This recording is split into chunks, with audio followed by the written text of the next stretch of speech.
Hi అండి. Welcome back to worry varieties. నేను మీ శ్రావణి. ఈరోజు మన వరి వెరైటీల ఛానల్‌లో ఒక్క చుక్క కూడా ఆయిల్ అనేది వాడకుండా, అలాగే స్టవ్ అనేది వెలిగించకుండా మంచి టేస్టీ, హెల్తీ బ్రేక్‌ఫాస్ట్ చేసేసుకుందాం. బ్రేక్‌ఫాస్ట్‌గా అయినా కూడా వాడుకోవచ్చు, చేసుకోవచ్చు, తినొచ్చు. లేదంటే డిన్నర్‌గా కూడా మనము తీసుకోవచ్చనమాట. అంత హెల్తీ రెసిపీ అయితే చూపించబోతున్నా ఈ వీడియోలో. ఇప్పుడు మీరైతే ఈ వీడియోని ఎక్కడ కూడా స్కిప్ చేయకుండా చివరి దాకా చూడండి. చివర్లో లైక్, మీ అమూల్యమైన ఫీడ్‌బ్యాక్ ఇవ్వడం అయితే అస్సలు మర్చిపోకండి. ముందుగా ఒక చిన్న గిన్నె తీసుకుందాం. అందులోకి 1 కప్పు దాకా మీడియం సైజున్న అటుకులనైతే తీసుకోవాలి. మరి పేపర్ అటుకులు కాకుండా ఈ అటుకులు శుభ్రం చేసుకొని చెరుక్కొనైతే వేసేసుకుందాము.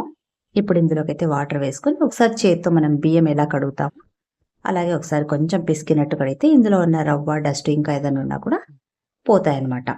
ఇలా పిసికేసుకున్న తర్వాత ఈ వాటర్ అయితే వంపేసుకుందాము. మరి పూర్తిగా వంపేయనక్కర్లేదు. కొంచెం అడుగునున్నా పర్వాలేదు. ఇప్పుడు ఇదే అటుకులకి ఇంకొన్ని వాటర్ అయితే పోసేసుకుందాం, మంచినీళ్ళు.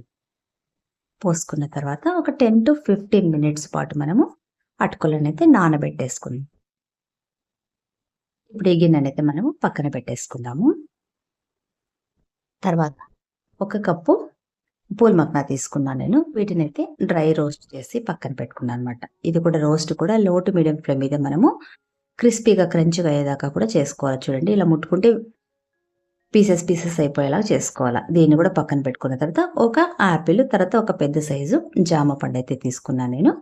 తర్వాత వేయించిన పల్లీలను పొట్టు తీసి అవి కూడా ఒక 50 గ్రామ్స్ దాకా అయితే తీసుకున్నా. ఇప్పుడు వీటిని కూడా మనం పక్కనైతే పెట్టేసుకుందాం.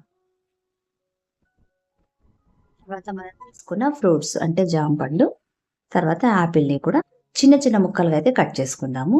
ఫస్ట్ అయితే జామ పండుగైతే అటు ఇటు తొడిమలైతే కట్ చేసేసుకొని ఎంత వీలైతే అంత సన్న ముక్కలుగా కట్ చేసుకోవాలి. అప్పుడే మనకు తినడానికి చక్కగా ఉంటాయన్నమాట.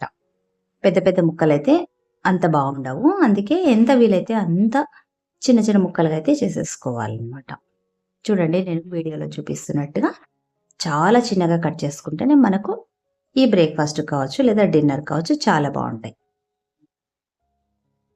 మరీ పండిపోనక్కర్లేదు జామ పండు. ఈ మాత్రం మనకు దూరగా ఉంటే సరిపోతుంది. మరీ పండిపోయినా కూడా మెత్తగా అయిపోతుందనమాట దీనిలో. అందుకోసము కొంచెం ఈ మాత్రం దూరగా ఉంటే సరిపోతుంది.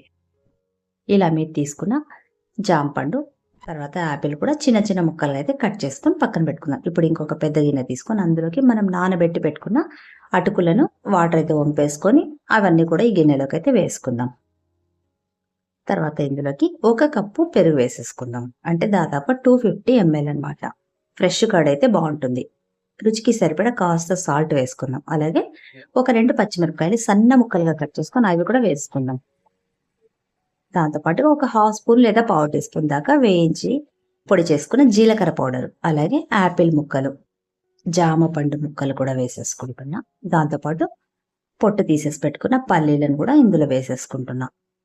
ఇప్పుడు పూల్ మక్నా కూడా పైన యాడ్ చేసేసుకుంటున్నా. ఇవి దాంతోపాటు సన్నగా కట్ చేసి పెట్టుకున్న కొత్తిమీరను కూడా వేసుకుంటున్నా.